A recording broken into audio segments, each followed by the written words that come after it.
A test is in order. 5 enhanced clones, more capable than an army. Yet they exhibit a concerning level of disobedience and disregard for orders. What else you got? Give me more! Our squad's nothing but trouble.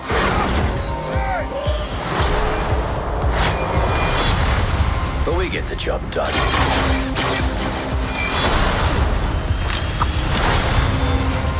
You'll climb Force 99. You know who we are. Hunter, Let's go. Echo, Hyperdrive's online. Tick, Prepping to jump. Wrecker, Let's blow something up!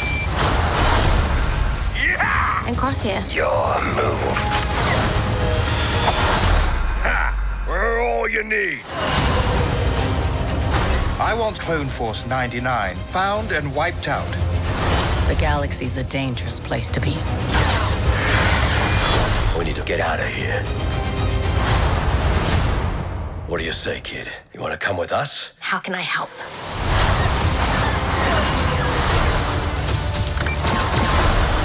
The Clone Wars have ended.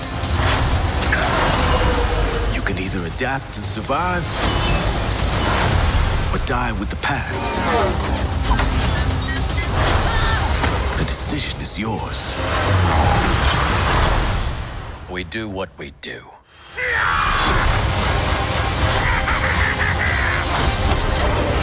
Strap in, kid.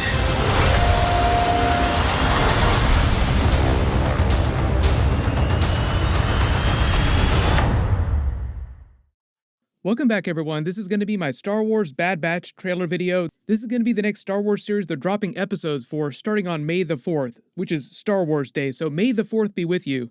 There's a whole bunch of Easter eggs here. I'll explain where this fits in the timeline and which other characters are going to show up. Like there's Mandalorian characters crossing over from the live-action series to animation, which doesn't happen very often. Usually characters go the other way, from animation to live-action, like Ahsoka.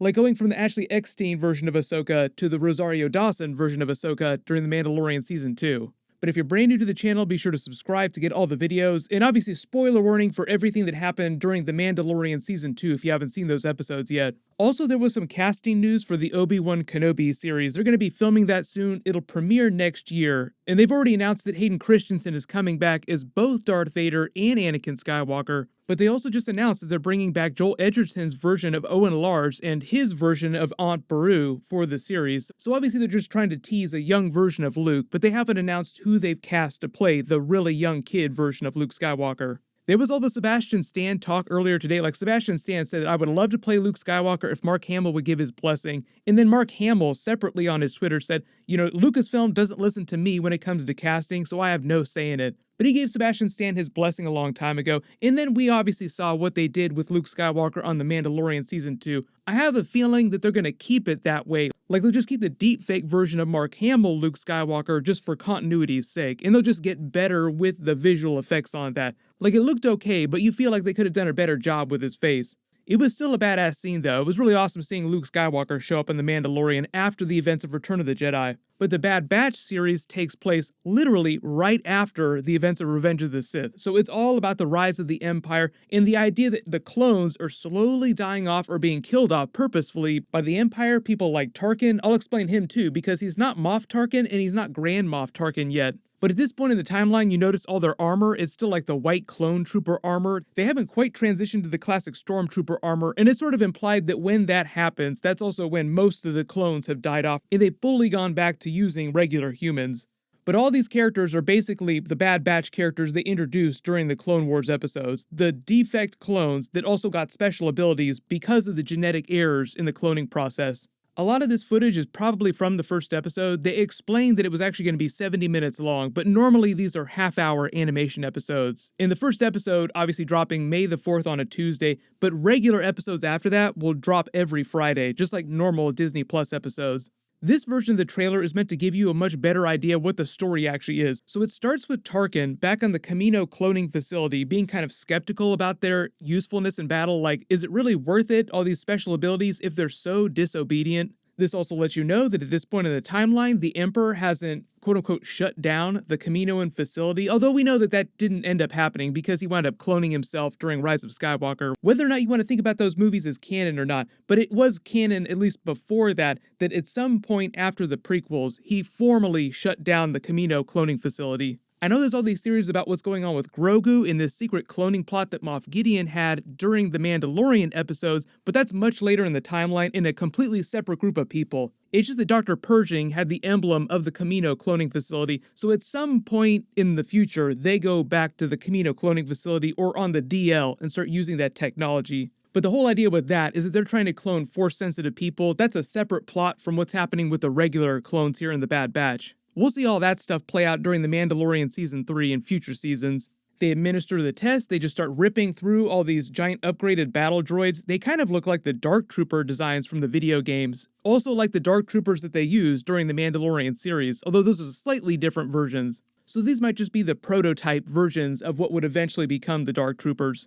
Hunter says his squad's nothing but trouble as he speeds away from a merchant on Coruscant. There's a lot of footage on Coruscant in general in all of the trailers. But then later during this chase scene, you see he's actually going after Ming-Na's Fennec Shan character, who's wearing the exact same armor she was during The Mandalorian Season 1 and Season 2. So Ming-Na is voicing the character, like I said, going from live action to animation, sort of the reverse what you would expect. She was a bounty hunter for all these years. It's also possible that Boba Fett shows up because he has a strong connection to her in the future, even though they might not cross paths in the past here. At this point in the timeline, right after the events of Revenge of the Sith, Boba Fett is still very, very young, but he's kind of coming into his own as a bounty hunter himself, so he would have been active around this period. You see them taking out more battle droids on a separate planet, which might just be remnants from the end of the war, like holdout separatists or warlords trying to repurpose them for their own personal armies. Then back on Kamino, they meet another young clone who, like them, seems like he has some genetic abnormalities. Notice he has blonde hair, he has that special headpiece, just showing you that he is different from other clones.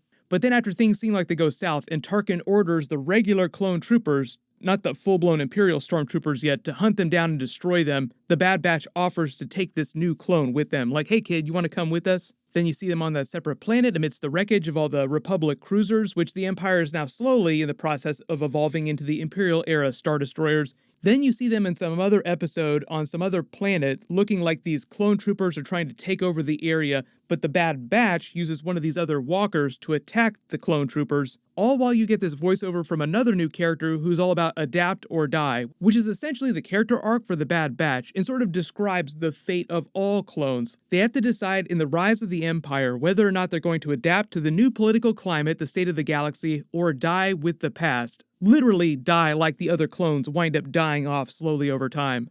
I think by about 10 or 15 years after the events of Revenge of the Sith, most of the clones had died off. And just for reference, the events of the Obi-Wan Kenobi series with Hayden Christensen and Ewan McGregor coming back, that takes place about 10 years after Revenge of the Sith. One of the big theories about their characters that I really like too, I don't know if they're going to pay this off during the series, is the whole idea of who saved Grogu from the Jedi Temple during Order 66. A lot of people think that it's R2-D2, which I think is a solid theory. I'll explain his connection to Grogu too, because obviously they shared that scene at the end of The Mandalorian Season 2. But R2 would have had history with Grogu going back years. Then a lot of people think that it was a Sith, or some people even think that it may have been Anakin Skywalker himself. Although there have been all kinds of memes about him hiding out during Order 66, with people editing him in using deepfakes to all these classic prequel scenes.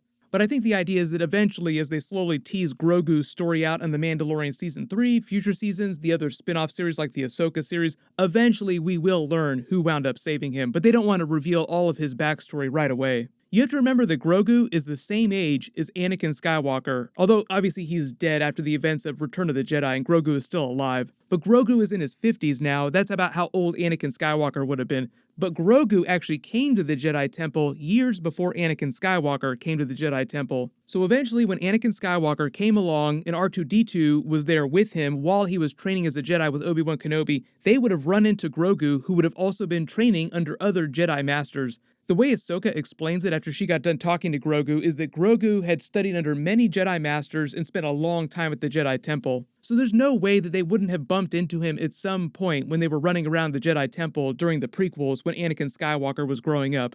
You also have to remember that Ahsoka also unwittingly helped Darth Maul escape at the end of the Clone Wars, so he's also in the process of building back his power base in the Crimson Dawn crime syndicate right now. So when this series is happening, we're still a couple years before the events of Solo, a Star Wars story.